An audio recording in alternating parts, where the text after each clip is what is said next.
Assalamualaikum warahmatullahi wabarakatuh. Alhamdulillahi wassalatu wassalamu ala rasulillah wa ala alihi wa sahbihi wa mawala, amma ba'd. Pendengar yang budiman di mana saja Anda berada, senang sekali kita bisa berjumpa kembali di radio kesayangan kita kali ini dalam rubrik Keluarga Islami. Pada kesempatan ini kita akan kembali melanjutkan pembahasan mengenai bersama orang tua menuju surga.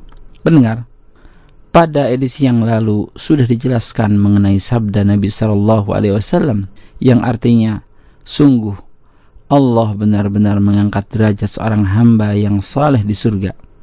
Maka ia pun bertanya, wahai Rabbku, bagaimana ini bisa terjadi?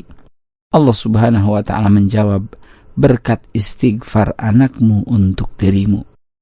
Pendengar, hadis ini diperkuat oleh hadis dari Abu Hurairah radhiyallahu an dalam Sahih Muslim, ketika seorang manusia meninggal, maka putuslah amalannya kecuali 3 hal, yaitu sedekah jariyah, ilmu yang bermanfaat, dan anak saleh yang senantiasa mendoakannya. Pendengar, setiap manusia yang hidup di dunia ini akan terikat oleh amalnya. Sebagaimana Allah Subhanahu wa ta'ala berfirman dalam surat At-Tur ayat 21, A'udzubillahi minasyaitonirrajim, kullu mri'in bima kasaba rahin. Tiap-tiap manusia terikat dengan apa yang ia kerjakan. Pendengar, di dalam ayat ini mengandung pemberitahuan mengenai keadilan Allah Subhanahu wa ta'ala, yaitu bahwa pada hari kiamat nanti setiap jiwa akan terikat dengan amalnya, akan mendapat pembalasan berdasarkan amalnya itu. Jika amalnya baik, maka balasannya akan baik pula. Sebaliknya, bila amalnya buruk, maka akibat balasan yang diterimanya pun akan buruk. Hanya saja Allah Subhanahu wa ta'ala melimpahkan kemurahannya kepada para orang tua, yaitu dengan bentuk mengangkat derajat keturunan-keturunan mereka ke tingkatan mereka sebagai wujud curahan kebaikan darinya, tanpa adanya amalan dilakukan oleh anak keturunannya itu.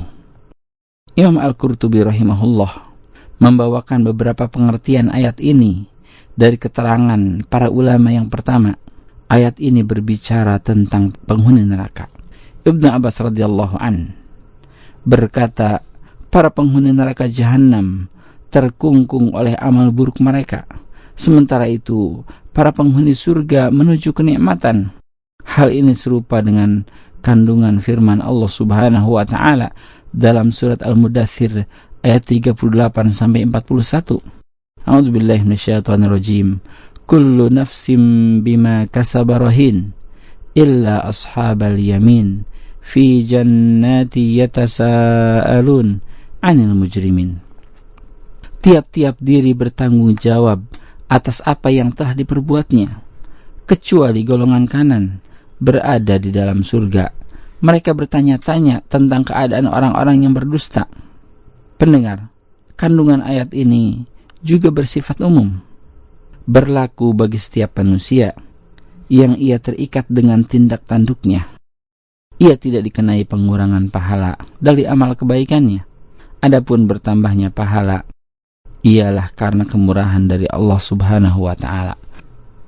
Menurut penjelasan lainnya, pengertian ayat ini dimaksudkan kepada anak keturunan yang tidak beriman, sehingga lantaran tidak beriman, maka anak-anak keturunannya itu tidak bisa mencapai derajat seperti yang diraih oleh orang tua mereka yang beriman, dan akan tetap terkungkung di dalam neraka. Berbeda dengan keterangan-keterangan yang telah disebutkan tadi, As-Sa'di rahimahullah berpendapat penggalan ayat ini ditujukan untuk menghilangkan prasangka bahwa anak-anak penghuni neraka pun akan mengalami hal serupa, yaitu akan berada di tempat yang sama dengan orang tua mereka. Lantas Allah Subhanahu wa ta'ala mengabarkan bahwa keadaannya tidak demikian. Dalam masalah ini, tidaklah sama kondisi antara surga dan neraka. Neraka adalah tempat penegakan keadilan, sehingga Allah Subhanahu wa ta'ala tidak akan mengazab seseorang kecuali dengan perbuatan dosanya, dan seorang juga tidak memikul dosa orang lain. Pendengar rahimakumullah, kita bisa mengambil pelajaran dari ayat yang telah dibacakan tadi, yaitu yang pertama, besarnya keutamaan dan kemurahan Allah Subhanahu wa ta'ala kepada para hambanya, yaitu mereka yang beriman. Yang kedua, penetapan adanya hari pembalasan dan hari kebangkitan. Yang ketiga, keutamaan iman dan kemuliaan para ahlinya di sisi Allah Subhanahu wa ta'ala yang menyebabkan anak keturunannya yang memiliki amalan sedikit dapat dipersatukan dengan para orang tua mereka yang memiliki banyak amal soleh. Dan yang keempat, penetapan kaidah bahwa setiap manusia akan bergantung dengan amal perbuatannya di akhirat nanti. Pendengar yang beriman, demikianlah pembahasan kita pada edisi kali ini. Mudah-mudahan kita bisa mengambil pelajaran dan hikmahnya. Semoga Allah Subhanahu wa ta'ala mempertemukan kembali keluarga kita di surga nanti. Amin ya rabbal alamin. Wassalamualaikum warahmatullahi wabarakatuh.